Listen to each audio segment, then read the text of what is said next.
Hey, here's a quote. Motivation is for suckers. Let me explain.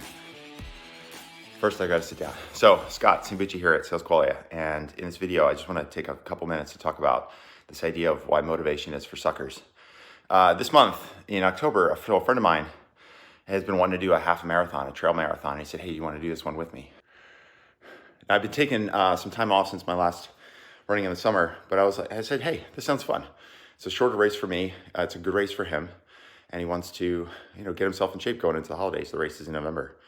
And so as a way for us to gear up and a way to sort of develop some discipline and structure, we decided mutually that over a 30-day period, we're gonna do 100 air squats and 50 burpees per day. So 3,000 in the month, 3,000 air squats and 1,500 burpees in 30 days. Now, those numbers in themselves are not huge numbers. I mean, they require discipline, they require focus, and that's the reason we do it. The other day, he texted me and he said, man, I'm not feeling motivated to go out and do these squats and burpees. And I texted back and said, motivation is for suckers. And the reason is because when you're doing hard things and you want to accomplish great things, you're usually not going to want to do the hard work. Our brains are designed to keep us safe. Our brains are designed to keep us lazy, to keep us secure. And if any of us think about the hard things we want to do, you want to get to the first $1 million in revenue for your company. You want to scale from 1 million to 10 million in the next 2 years. Whatever that goal is for you, it's going to be hard.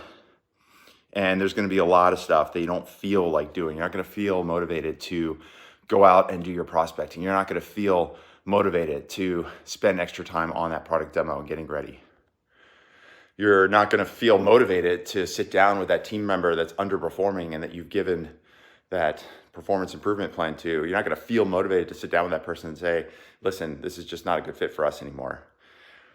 The difference between getting from where you are to where you want to go, if it's a hard thing, if it's a big accomplishment, is not worrying about motivation. It's just going and doing the thing that's next in front of you. So, whether that's 100 air squats and 50 burpees in a day, or for me, it's been coming out to the garage at 4:30 in the morning to do a 45-minute workout so I can get my stuff in every morning before the rest of my day.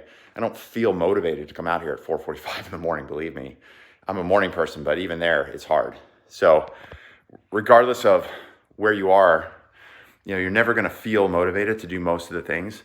But when you feel motivated, it's because it's fun. And some of it should be fun, and it will be fun. It has to be fun, otherwise why do it?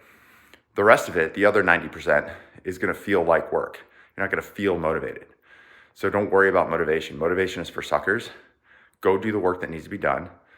Do it. Say, I'm gonna do it no matter what. And then most importantly, you're gonna feel better that you did, because you're not gonna remember that, I got up at 4:45 in the morning, that was really hard. What you're gonna remember is, I got to my goal. The hard thing that you did, you'll forget about.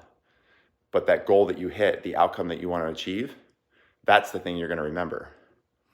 Most of all, if you don't get to that goal, you will remember that you didn't do the hard work. You didn't get up at 4:45. You didn't do the prospecting. You didn't fire that person who needed to be fired. That's what you're going to remember if you don't do the work. So motivation is for suckers. Go do the hard work. That's it for now. Do more. Be happy. Surprise yourself. Go farther.